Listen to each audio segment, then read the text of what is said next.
Human ملک bank کا قیام جائز کے ناجائز خواتین کے لیے اپنا دودھ بیچنا کیسا ہے؟ آئیے دیکھتے ہیں قرآن و حدیث کی روشنی میں۔ السلام علیکم، قرآن و حدیث کے معزز ناظرین سامعین، ایک نئی ویڈیو کے ساتھ آپ کی خدمت میں حاضر ہیں۔ آج کی ویڈیو بہت اہم ہے۔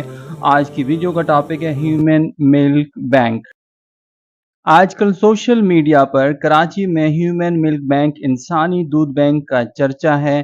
ان بینکوں میں کیا ہوتا ہے دیکھتے ہیں اس ویڈیو میں، اور ان کی شرعی حیثیت کیا ہے، تمام تر تفصیلات آج کی ویڈیو میں۔ آخر تک ہمارے ساتھ رہیے گا۔ بڑھتے ہیں آج کی ویڈیو کی طرف۔ ہیومن ملک بینک کا طریقہ کار یہ ہوتا ہے کہ وہ ایسی خواتین سے جن کے بچے پیدائش کے بعد ہی فوت ہو گئے ہوں، یا ایسی خواتین جو کسی بھی ضرورت کی وجہ سے اپنا دودھ دینا چاہتی ہوں، تو یہ کمپنیاں ان سے قیمتاً یا بلا قیمت دودھ حاصل کر کے اس دودھ کو ایک جگہ یا الگ الگ طور پر مختلف کیمیائی عملوں سے گزار کر پھر اس کی پیکنگ کر کے مارکیٹ میں فروخت کے لیے پیش کرتی ہیں۔ آئیے بڑھتے ہیں آج کے سوالات کی طرف۔ ایسے ملک بینک کا قیام شرعاً کیا حکم رکھتا ہے؟ ایسے شیرخوار بچے جن کو اپنی ماؤں کا دودھ میسر نہیں ہو سکتا اور ان کی صحت کے اعتبار سے انسانی دودھ ان کے لیے لازم بھی قرار دیا جائے، اور کوئی خاتون ایسی نہ ملے جو تبرعاً یا اجرتاً پلانے کے لیے تیار ہو، تو ان کے لیے مذکورہ طریقہ کار کے تناظر میں کیا صورت اختیار کی جا سکتی ہے؟ کسی خاتون کے لیے اپنا دودھ فروخت کرنے کا کیا حکم ہے؟ کیا اس میں ضرورت یا بلا ضرورت کا کچھ فرق ہوگا؟ یعنی اگر اسے شدید حاجت ہو اور کوئی ذریعہ آمدنی نہ ہو تو کیا اپنا دودھ فروخت کرنے کی صورت اختیار کر سکتی ہے؟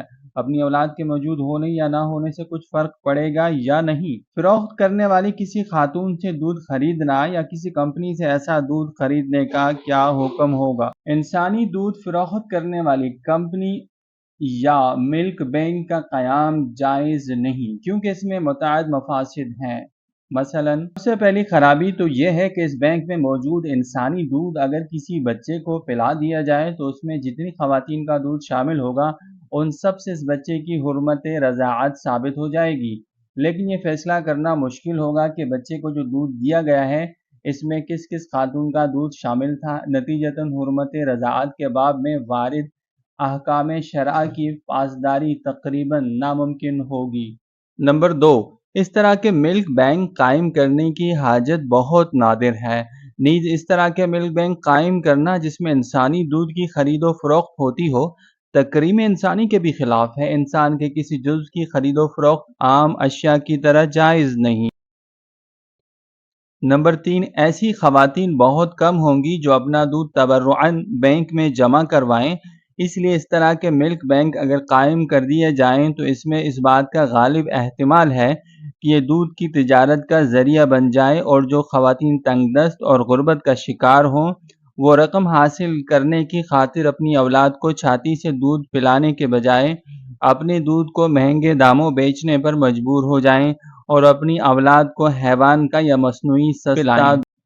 نمبر 4، اس طرح کے ملک بینک قائم کرنے میں اس بات کا احتمال بھی ہے کہ بعض وہ مائیں جو اپنے بچوں کو دودھ پلانے پر قادر ہوں لیکن سستی یا مصروفیت کی وجہ سے اپنے بچوں کو اس خیال سے دودھ نہ پلائیں کہ بچوں کو جس قدر خالص دودھ کی ضرورت ہے وہ تیار دستیاب ہے۔ وہ خواتین جو اونچے طبقے سے تعلق رکھتی ہوں یا کسی جگہ ملازمت کرتی ہوں وہ اس بینک کی وجہ سے اپنی ذمہ داری کی ادائیگی میں کوتاہی کرنے لگیں گی۔ نمبر 5، اتباع حکماء اور ڈاکٹروں کے کہنے کے مطابق بچے کے ماں کی چھاتی سے براہ راست دودھ پینے میں فی نفسی ہی کچھ فوائد ہیں۔ ظاہر ہے کہ مذکورہ بینک قائم کر دینے کی صورت میں اگر بچوں کو ماں کی چھاتیوں سے دور رکھا جائے تو ان فوائد سے محرومی ہوگی جو ماں اور بچہ دونوں کے حق میں مضر اور نقصان دہ ہے۔ لہٰذا ان مفاسد کی وجہ سے ملک بینک قائم کرنا جائز نہیں۔ چنانچہ مجمع الفقہ الاسلامی جدہ میں ساری دنیا اسلام کے علماء نے جمع ہو کر اس مسئلے پر مفصل بحث کی اور بالآخر غور و خوض کے بعد یہ قرارداد منظور کی، جس کا حاصل یہ ہے۔